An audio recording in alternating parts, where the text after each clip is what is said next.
right. Who's first? You're first. Claressa, best of luck with your upcoming fight, July 26th at the Little Caesars Arena in Detroit. Fighting Lani Daniels from New Zealand. American audiences may not have seen her, but I know you've definitely done your research. What kind of challenge does she present to you in your first defense of the undisputed heavyweight championship? Lani, I think, is a very durable opponent.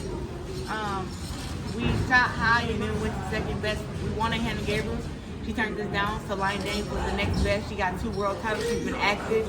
She's been undefeated for the last couple of years. And she's driven. She's been representing for her country of New Zealand, and they love her over there. I've been seeing videos of her in the past 3-4 days, and she's getting hundreds of thousands of views. People are really excited about her getting this opportunity, and they believe that she can come over here and win. From me watching the film, she's rough, she's rugged, she's in shape, but I'm the greatest, so I look forward to the challenge. Mm-hmm. They say if you're not afraid of your dreams, then you need bigger dreams. Looking behind you, you've achieved so many goals, and what are the things that you still want to accomplish in boxing? Listen, I don't think there is a number I can put a cap on how many world titles I want. I got 17 world titles, but if I can retire and have 35 world titles, that would be good for me. I want to make the records be unbeatable, so that's for me. And then I would also want to make the money. So I made over $1 million, I want to make 3, 5, 10, 15, 20 million for a fight. So that's really one of my biggest goals, is just to continue to build my brand and have that Serena effect that she had, over the world with the boxing. Mm-hmm. Women's boxing really took off here at Gleason Gym. You're training here at Gleason's. A lot of people consider this to be one of my idols is here, Heather Hardy. Mm-hmm. That's one of my idols. She fought professionally up on TV, up on Showtime, the same day that I won the Olympic gold medal 2012.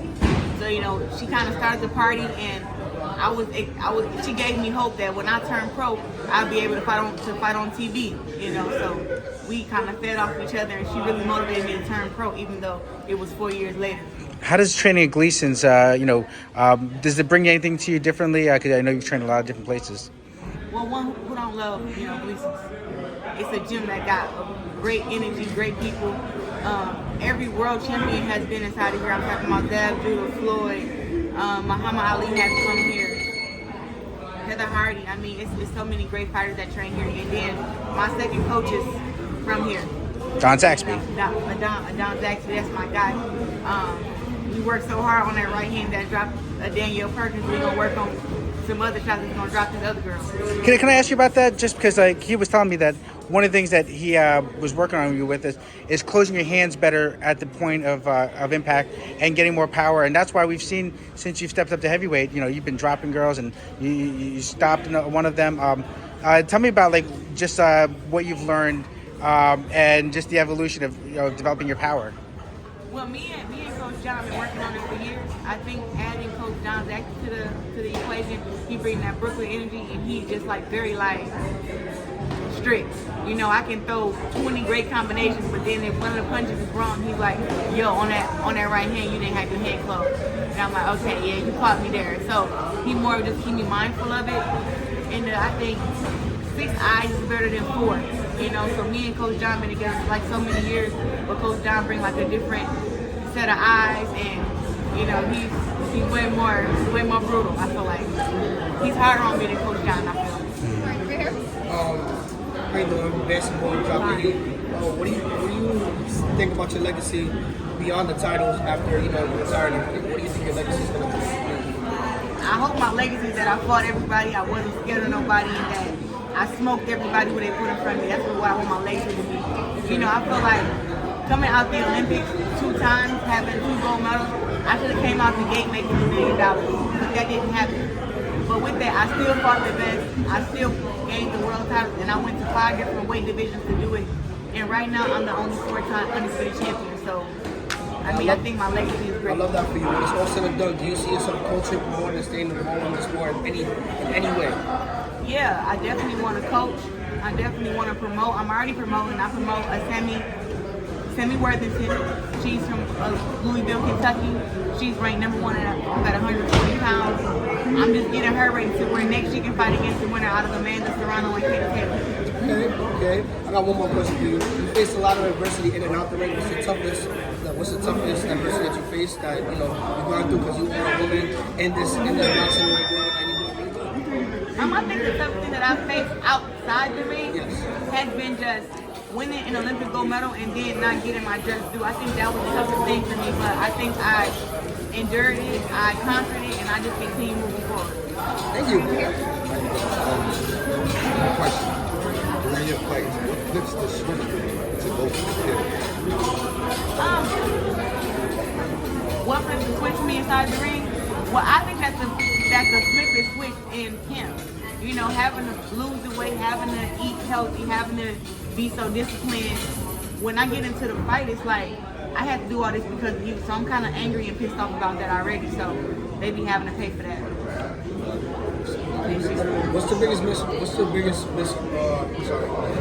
biggest misconception people have about women's boxing? Because you prove everybody wrong every time you get into the ring. The biggest misconception? Yes. That we don't have fans. Yeah. That's the biggest misconception. It's like WNBA for sure. Yeah, it's like I sold out 12,000 seats at LTA last time I was there. I just sold out Flint, Michigan when I was there. I put asses in seats, and I got one of the hypest crowd in boxing when I fight. Out of all the male fighters, if you come to my fight up in Detroit, it's like no other. So I think that's the misconception that they have that nobody's coming to see the women. Well, I don't know about the other women, but me. They coming out, they buying t-shirts, they buying hats, they cheering, they chanting, whoop that trick throughout the rounds. Like, Detroit, be in tune with me. It is Johnny Boy Boxing at Fight at Gleason. I just want to ask you, do you think after you've been dominating boxing so much, are you going to go back to MMA and go over there because there's no competition for you in boxing? I don't know about ain't no competition for me in boxing because all these girls can get work. All these girls can get work. So it's a lot of competition. I just got to go a few different weight classes. And I'm willing to go through these weight classes if these girls are willing to fight me. But MMA, I did my work there. I proved everybody wrong. I beat girls who was brown belt, had all this background on the ground. I beat them, and now I'm done with MMA. I'm focused on my boxing career. Teofimo Lopez, he said N-word or he said liquor? What did you think that he said? I don't know, but whichever one, hopefully he take that up with God and he be a good person, but nobody should be saying those type of words. They're not from where we're from. Hey, Jay, Claressa Jay with Sportbox TV official. How are you? So we had saw once you posted about the fight that Lani Daniels said that she was starstruck and she was down to take a beating. But yesterday I saw an interview where you said that she had DM'd you, and then now it became personal. Can you tell us what that message was? Yeah, she just told me that, she's a little scared of me, but she can beat me in a fight. Like, that she was going to beat me. And I was like, oh, that's interesting. I think that it was very, bold and, cocky of her, which I like. I like that she comes with that confidence, but I'm a confidence breaker. So I look forward to her coming and putting her best foot forward. And even her coach has been saying, he got a good game plan for it and that I got flaws.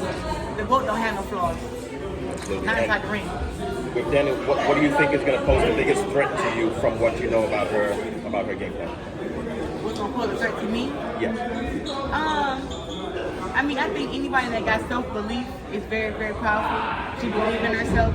And then I think that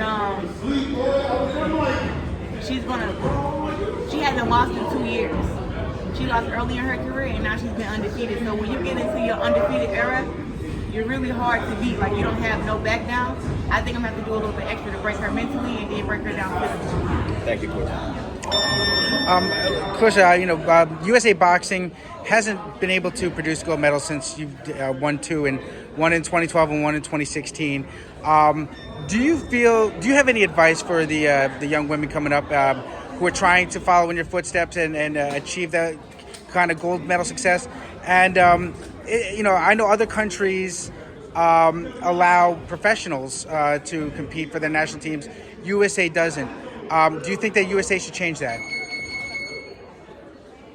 So the first part of your question is my advice to the Olympic team to become Olympic champions. USA Boxing needs to invite out the Olympic champions to help give advice to the guys and to the girls who want to become Olympic champions. I think being an Olympic gold medalist, like, it's more about your mental than it is your physical. And I think that like that's what's missing when it comes to USA boxing. You know, I think that I had a different mental than everybody else, and that's how I won 2 Olympic gold medals, even though it had never been done before. Should they allow boxers who are pro to come back to the Olympics? Absolutely. Let me come back. Let me come back. I'm the only one that did it twice. If America wants to get another Olympic gold medal, you put Claressa Shields in the 2028 LA Olympics. That's what you do. So you would do it? Hell yeah. It ain't about, everybody want money, but 3 Olympic gold medals? Oh my God. I already be stunting with the 2. I changed for 3 quick. Last question, guys. Is there any thing that you would change in the women's sports right now? The women's combat sports is changing every year. I feel like there's new rules, new stuff that's going on. Any rules or anything that you would change in the future for women's combat sports?